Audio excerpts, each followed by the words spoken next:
Bismillahirrahmanirrahim. Assalamualaikum warahmatullahi wabarakatuh. Bismillahirrahmanirrahim. Alhamdulillahirabbil alamin. Asyhadu an la ilaha illallah wa asyhadu anna Muhammadan abduhu wa rasuluhu. Allahumma shalli ala sayyidina Muhammad wa ala ali sayyidina Muhammad. Huwallazi arsala rasulahu bil huda wa dinil haqqi ala dini kullihi wa kafa billahi syahida.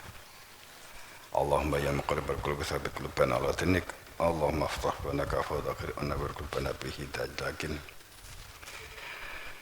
Kita pertama memunajat rasa syukur, menempatkan menjadi hamba yang pandai bersyukur. Dimaukannya kita nyuwun ilmu tauhid, ilmu nubuah, ilmu yang menjadikan berfungsinya hati nurani, anugerah yang tak terhingga saat dimaukan nyuwun ilmu yang menjadikan al-ilm yang menjadikan dibukanya atas keberadaan adanya hakikat hidup. Jadi hakikat kehidupan, hakikat agama itu bukan konsep tapi memang ada wujudnya tentang hakikat hidup yang menjadikan kita mengetahui tujuan kehidupan. Kemudian kedua, salawat salam pada junjungan kita Rasulullah Sallallahu Alaihi Wasallam, para imam, para guru wasitoh yang berada di dalam sanad rantai silsilah sambung kait mengikat gulu wentah sama sekali tidak pernah terputus dan tanpa jeda, penjaga keberadaan tauhid. Kemudian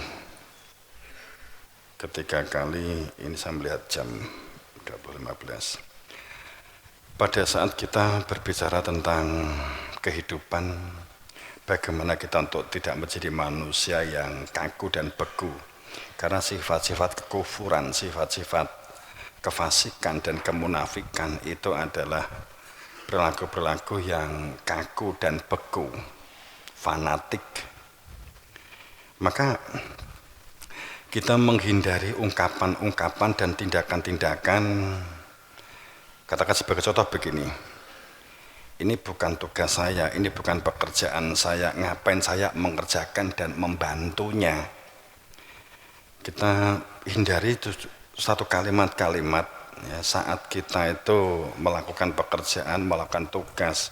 Seandainya kita berbicara tentang sebuah fungsi di manajemen, di administrasi, di pekerjaan, yang kita hindari adalah kalimat-kalimat skeptis, kalimat-kalimat yang menjadikan suasana itu akan membawa energi negatif. Ini bukan tugas saya, ini bukan pekerjaan saya. Ngapain saya mengerjakan membantu? Yang kita lakukan itu adalah gunakan rasional dan nalarmu, bukan didasarkan atas sebuah apalagi emosional. Jadi kita menghindari ungkapan-ungkapan ini bukan pekerjaan saya, ini sudah di luar waktu, ini sudah di luar waktu pekerjaan. Ngapain saya harus melayani kamu? Ini adalah kalimat-kalimat yang menjebak, yang akan menjatuhkan Anda dalam sebuah organisasi. Yang itu juga akan menjatuhkan mental Anda, menjatuhkan pikiran Anda, menjatuhkan psikologi Anda. Dan itu akan berdampak panjang dalam sebuah rantai yang saling mengikat akibat kompleksnya sebuah personalia di antara sesama dalam sebuah tim, secara tim besar.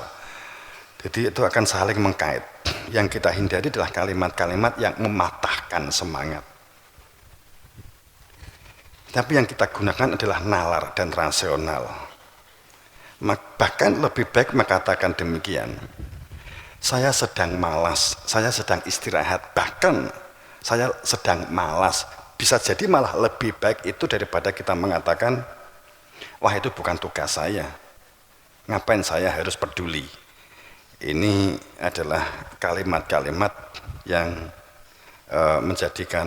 menjebak kita dalam sebuah perilaku-perilaku skeptis. Ini paham ya, ini teknis-teknis saja kalau saya ungkap ini ya, teknis-teknisnya gitu, unsur teknis-teknisnya. Jadi saya sendiri berusaha untuk sadar, tidak mengungkap kalimat-kalimat jika ada teman yang lama saya nggak ketemu, ada orang yang baru ketemu, datang, dulu pernah ke sini, kemudian lama tidak ke sini dengan kalimat-kalimat dengaren janur gunung kowe teko enek opo ki arepe udan. Saya biasanya menghindari kalimat-kalimat yang akan menjadikan seseorang itu down, kecuali kalau sudah sangat akrab, sudah kita tahu persis psikologinya, atau memang kita gunakan untuk menerapi seseorang.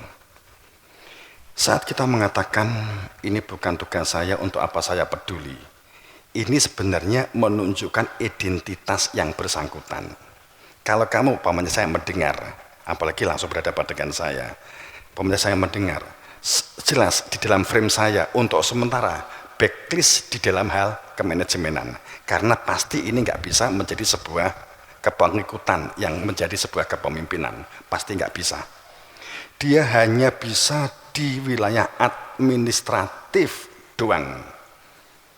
Itu ciri orang yang mengungkap kalimat-kalimat pematah semangat. Itu adalah jelas bukan pemimpin. Itu makanya pada saat kita membuat alur sebuah keorganisasian dengan kepemimpinan yang resiliensi, maka kita agak kesulitan saat kita masih menemukan ungkapan-ungkapan yang tidak disadari atau tidak disadari sesungguhnya akan berpengaruh terhadap sebuah perilaku di komunitas atau perilaku berjamaah, perilaku bersama. Maka kita menggunakan akal. Kita menggunakan, maaf ini saya sedang istirahat, enggak apa-apa.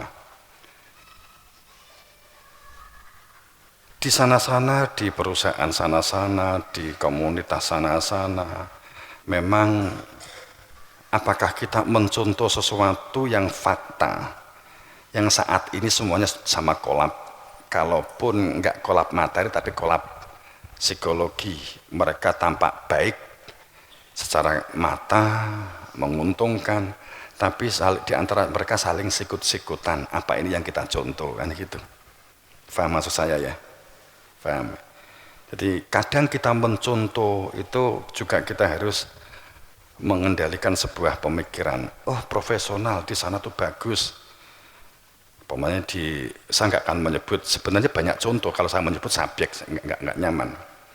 Ada satu perusahaan multinasional yang sangat besar, yang kita juga sangat akrab di telinga kita juga sering bersinggungan dengan institusi itu. Tapi kalau internal manajemennya terjadi robotisasi kaku di dalam sistem sebuah personalia, bagaimana kita membuat satu perilaku yang fleksibel tapi tetap program jangan sampai abai atau tidak jalan, seperti apa? Itu yang diperlukan, pemikiran-pemikiran itu yang dibutuhkan. Jadi ini bukan tugas pekerjaan saya, ngapain saya membantu, ini adalah perilaku jelas, tidak di dalam ranah kepedulian. Kalaupun itu ada, sampaikan, maaf saya sedang istirahat, saya akan komunikasikan kepada si A ya, kan gitu, atau si B untuk membantu, upamanya kan contoh begitu. Atau kan janjinya kemarin, kenapa kamu baru datang? Salahnya sendiri bahwa kamu baru datang. Mungkin dalam sebuah sistem terapi itu bisa, kita bisa lesankan seperti ini, tapi jangan abai. Setelah itu gali, ada apa dia kok terlambat? Apakah dia argumen atau dia alibi? Terkadang itu juga diperlukan satu sikap-sikap. Sebuah konsep, sebuah sistem hasil kita membaca sebuah konsep, bahkan baca Quran, baca hadis, baca manajemen personalia, manajemen marketing, manajemen kinerja, mungkin kita membaca perkembangan sistem manajemen dari sistem mulai dari yang personality, sampai pada organisasi-organisasi yang brainware sampai sistem 1.0 umpamanya begitu, yang sekarang juga mulai berkembang kembali. Pada saat kita berbicara sebuah perkembangan step-step dari sebuah manajemen, itu kan hanya sebuah, pada dasarnya kan itu kan pola-pola marketing, pola-pola pemasaran. Ada manajemen yang bersifat perennial, manajemen yang bersifat abadi itu ada. Makanya yang penting kita akan mengerjakan. Maka hal-hal yang bersifat sepele yang harus kita hindari. Kemudian pada saat kita berbicara perihal, tadi kan saya lebih baik katakan kita istirahat bahkan dengan wah aku lagi muales, daripada kita mengatakan itu bukan tugas saya. Kan itu. Saya ada pekerjaan atau apa begitu ya, tapi kita sering tidak maju itu karena mulutmu adalah harimaumu. Kita sering tidak maju karena itu. Kita tidak mengantisipasi apa yang kita sampaikan. Kita melihat sesuatu yang negatif, langsung kita membuat perilaku skeptis. Saat kita melihat perilaku dan ungkapan negatif, kita umpamanya kita menilai orang lain itu jelek, maka di dalam benak kita akan terus melihat orang itu adalah jelek. Pada saat orang itu ternyata dia memiliki informasi yang baik pun, dampaknya kita tidak bisa menerima informasi yang baik itu. Maka tertib administrasi dan tertib manajemen itu profesional, itu diperlukan. Tapi bukan berarti kita membuat komunitas itu kaku dan beku.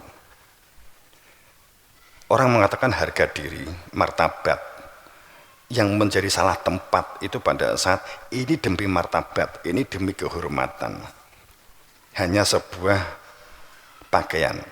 Kamu melihat orang berpakaian, orang kadang berubah karena pakaian. Saat kamu di kamar mandi tanpa pakaian, kamu keluar mandi kemudian berpakaian, kamu tidur memiliki pakaian sendiri. Pada saat menjadi guru pakaian sendiri, untuk menjadi petani memiliki pakaian sendiri. Terkadang kita sudah ada gap hanya karena pakaian. Kemudian kita berpikir bahwa orang yang berjas itu lebih hebat daripada orang yang berkaos. Kadang kita langsung tercetak di pikiran kita seperti itu. Dampaknya apa? Sehingga kamu kemana-mana berusaha untuk berjas supaya orang menghormati jasmu, kan begitu. Sering orang itu minta dihormati karena jasnya, sering orang dihormati orang itu karena kopiahnya, orang sering dihormati orang itu supaya dia menghormati karena sorbannya. Karena kiai itu cenderung pasti bersorban, kalau tidak bersorban tidak kiai. Maka supaya dipanggil kiai karena keinginan untuk memperoleh predikat kiai, maka dia beli sorban. Upamanya begitu. Berarti sesungguhnya yang kamu hormati itu adalah sorbannya. Nah, begitu. Banyak orang terjebak di hal-hal semacam ini. Terkadang kita membaca sistem sebuah manajemen karena analisa, hipotesa, sistem akademik, sistem pendidikan itu adalah rumusan yang dimanajemenkan dari hasil pengalaman sebelumnya yang ditulis menjadi sebuah sistem. Dan begitu permasalahannya. Aku kok Roro ngomong tentang sistem manajemen ya. Sekali lagi, tertib administrasi dan tertib manajemen bukan berarti kaku dan beku. Kemudian apalagi meninggalkan komunikasi dan menanggalkan respon dan berkepedulian. Ini hal yang mendasar, ya, yang mendasar yang diperlukan kita. Apakah berarti kita harus mengerjakan semuanya? Enggak, tidak. Saya hanya mengatakan hindari kalimat yang hanya didasarkan atas sebuah pemetaan karena the place, karena tempat. karena fungsi, karena psikologi.